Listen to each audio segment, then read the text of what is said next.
as I hit the hole, I'll just ease off a little bit on the hand wheel, and that will just slow the feed down a little bit so it's not so coarse.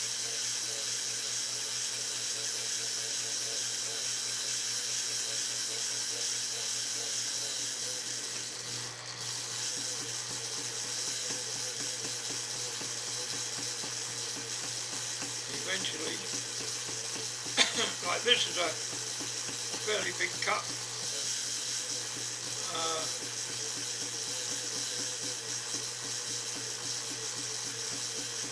But when you start getting to the finished size,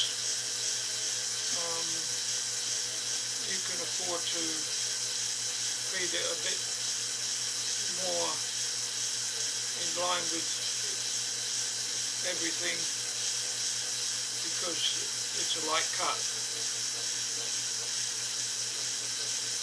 So it's gone from 390 down to 290 on the RPM.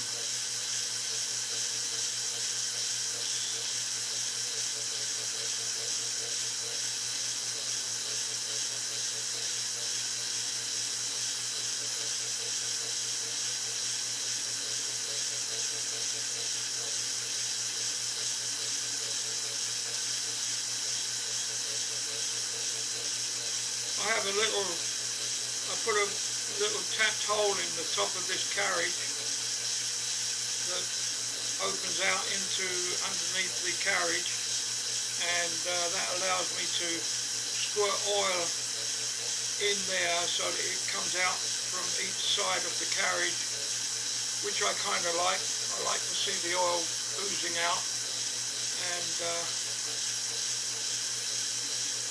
so I did that while I had the carriage off one time. I got wax on the front and the back of the carriage.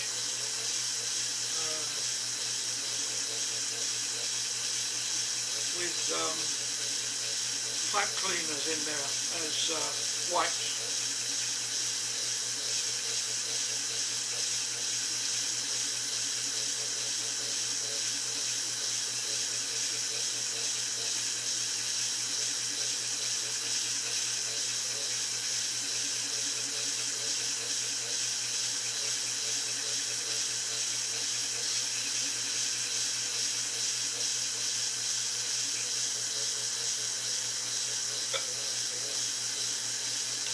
I like the way you can control the force of the feed by gripping the handle. I kind of like that idea. It gives you a certain amount of control, almost like what do you call it? Speed control on the actual feed.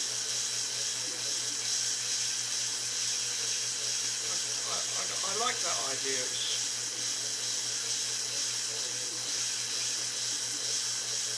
In a way, it's a bit like turning a knob to control the speed of the motor.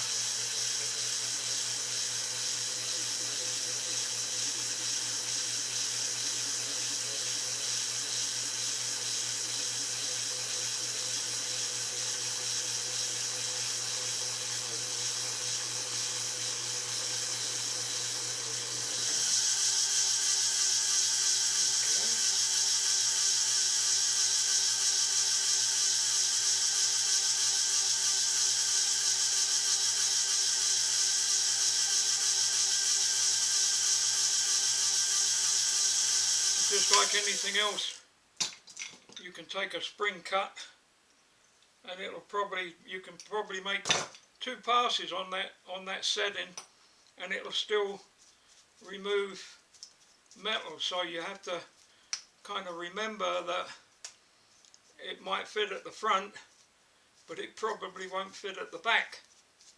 Just the same as a bore, a blind bore, you know.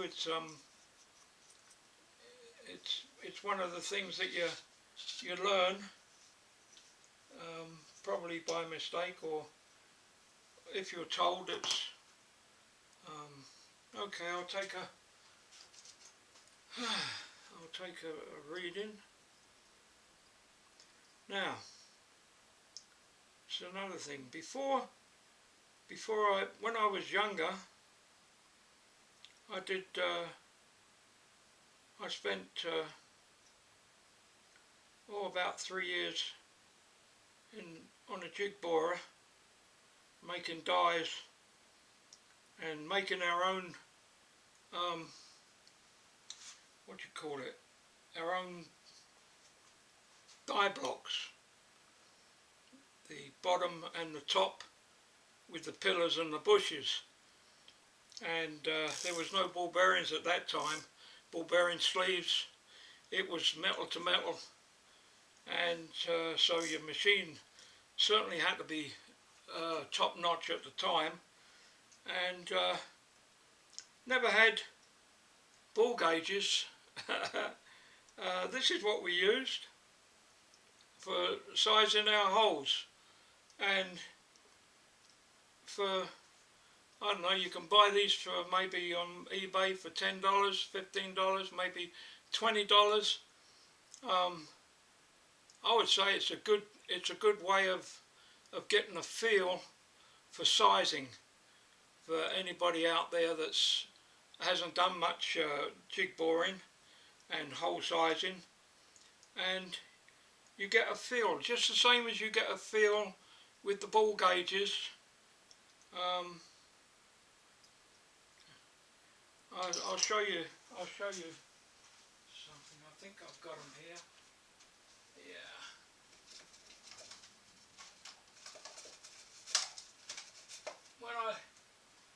When I worked in the tool room,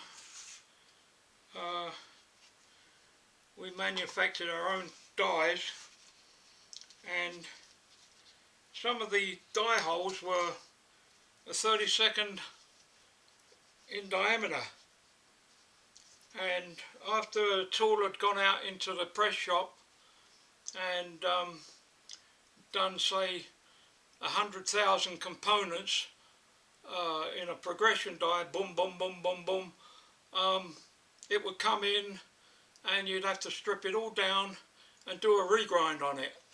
And in those days as well, you didn't have sparky rotors. That's what we called them in the early days, sparky rotors. I forget now what you call them, my brain is going, but each die shoe, which was the main part that held all the dies, it was like a jigsaw puzzle, and the dies were, I'll show you.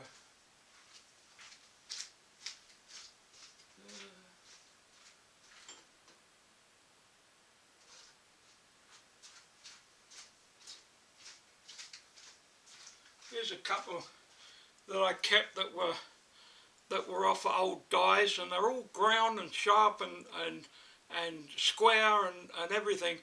And this one would be a punch that would go down into a die, and it would form a part over, so that when it came out the other end it was already formed up, and so forth. And these were the kind of things that the dies were made of. This is a punch. Okay, this is a punch in a big die, and in this particular case the die would be probably in 2 pieces or even 3 pieces, because you've got to remember that these were all progression dies, so you went from that face there to another operation down the length of the die. So but this would be like the die would be ground in 1 piece around there, but it would fit down into the shoe, and then another piece would fit down beside it, and by the time you got to the end of the die, the progression, it all fitted together like a jigsaw puzzle. So that's how the dies were made back then. Now of course they've got EDM, and they cut that out and give it 2 thou clearance or all round, or 1 thou clearance, and it'd be perfect. Even the backing off would be done, you know. So luckily I was able to get hold of little bits and pieces like this, and I use these all the time on the milling machine as angle plates and so forth, supports. So, but what I was getting at was that we used to make our own punches and dies and bushes. See, some of the dies would have a plate with two holes jig bored at a certain distance apart or in a certain position, and then they'd make up bushes with square apertures or long apertures, long thin apertures, and those bushes would be made in two parts, and one half of the punch or the die would be, of the bush would be ground and backed off, and then when you put the two together it would have a head at the bottom so it couldn't be pulled out, and when the two halves went together you had a round bush with an aperture in the middle, right in the exact position for the punch to come down and blank out. And we used to have to check these holes because they'd get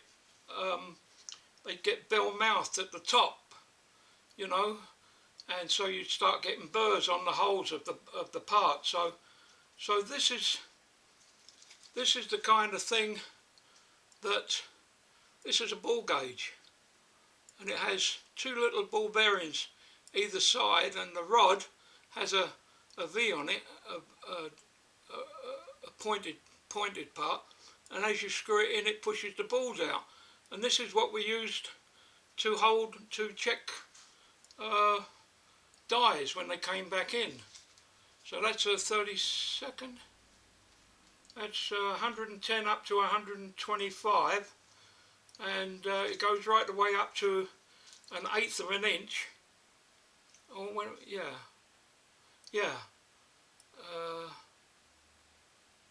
Where am I? Oh yeah. Oh, this is a 62nd, a 62 thou to 80. That one. That's the smallest one. And then when you got up past the 1/8, you then had larger ones like this, and they're really nice. You really get a good feel for them. And they, of course, they're much larger, and they go from 1/2 inch up to 1/2 inch. So that's the kind of work we used to do back in that would be in the 60s. So a lot has changed. There's been big improvements in the machining industry. So just thought I'd mention, it's just for anybody that's interested. So I took a reading, and we'll see, it was 6:35 before, and now, and it's just the same as a ball gauge, and they're so cheap and easy, and you've got such a vast range, and if you can manage to get the feel, not too tight and not too loose, you can get a pretty good idea of the sizing. So that's 686. So that's 56. That's 20 thou I've taken off. Not much, but I don't want to. I've got plenty of time. I'm retired, and it's just a hobby, and I don't want to. There's no point in screwing up something just to get it done quick. If you're out in industry, it's not so bad because you can do it in a fraction of the time that it takes you here, you know. So anyway,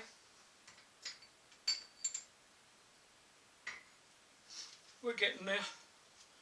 Okay.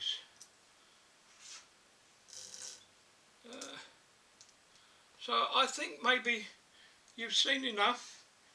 You've seen the setup. It's not a pretty sight, but it's working. And